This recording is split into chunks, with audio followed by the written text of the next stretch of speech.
And ever since I was 17, I'd never had to decide what I was going to do.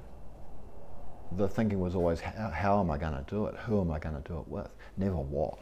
I always knew what I was going to do. And suddenly now, here I am, and I've got to decide what I'm going to do. And the only thing I knew for sure was I wasn't going on with capital P, capital J in his music career. Finished. And for 6 months I didn't know, and then Anita told me about the New Zealand Music Commission and how they, their brief was there any need for, help in helping students write songs in schools. And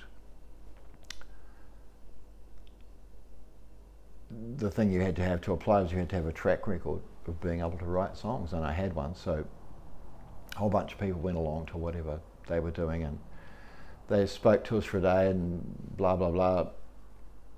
There were a few days they picked 3 people, I was one of them. And so then the first 2 schools they sent me to here in New Plymouth were New Plymouth Boys High and Spotswood College. And I would get 5 sessions there, lasting 3 or 4 hours, to do songwriting, to see if I could get people to write songs.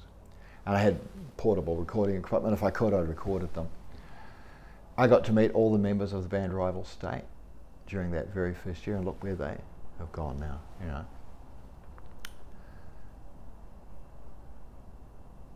And I realised I really liked it. In the same way that when the Nocturnals felt like there were no songs left to write because they were all sounding the same, and then the idea of TKP, there was infinite songs to write. It opened it right back up again, changed it completely. This felt the same, from being at a point of like, right, that's it, I'm done with like writing songs, putting them out, running around the world after them, whatever, I'm finished. What do you do after that? Well, if you're teaching young people to write songs, again, it opens it right up. Oh, it's infinite again. And the thrill of working with a young musician who writes that very first song and they're not even sure that they can, and you kind of help get that out of them, the way my art teacher helped get my art ideas out of me until I could grasp it fully for myself, And I get to do that. And I was really fascinated with him. By the end of the year, I really wanted to do that. But this was still the Music Commission employing me, from Auckland, employing me to work here in New Plymouth or in the Taranaki region. None of the schools had actually employed me, and then the head of department over at Boys High, Jocelyn Beef, she gave me a few hours doing drums.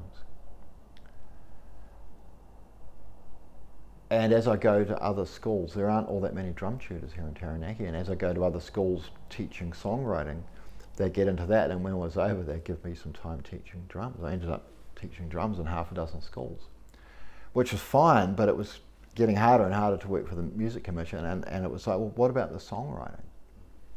And when it changed was when Robert Greenfield became the head of department at Spotswood.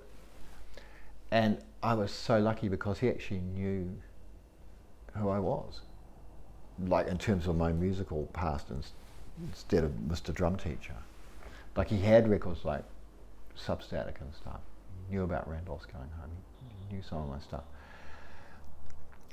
And that was the first school that ever paid me out of their own pocket to teach composition, as opposed to getting someone else to pay for it. And once he did that, it changed the game plan, because other schools started employing me to do that. So I said, oh, well, you could do a bit of composition as well.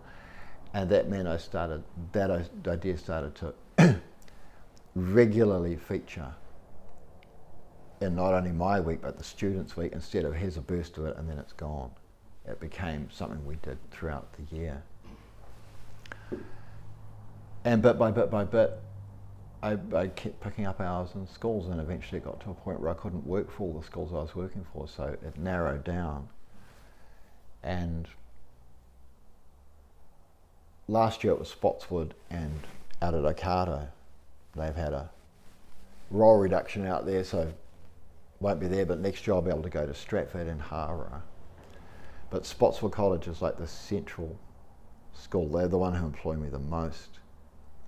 They're the one who pay me all year long through all the holidays. I'm permanently employed there.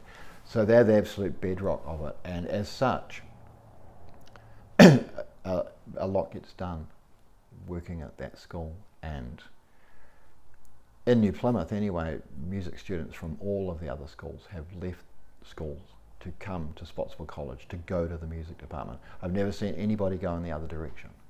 They don't leave the Spotswood music department to go to one of the other ones. They always come to Spotswood. So we've got the biggest numbers for music now by far of any school in New Plymouth, because we teach practical music, and we encourage originality in our music instead of, you know, here's a score by Bach, learn it, because he's great and you're nothing. But you could learn to be 1/10 as good as him if you study this for the next 20 years. It's like, nah, man, don't want to do that.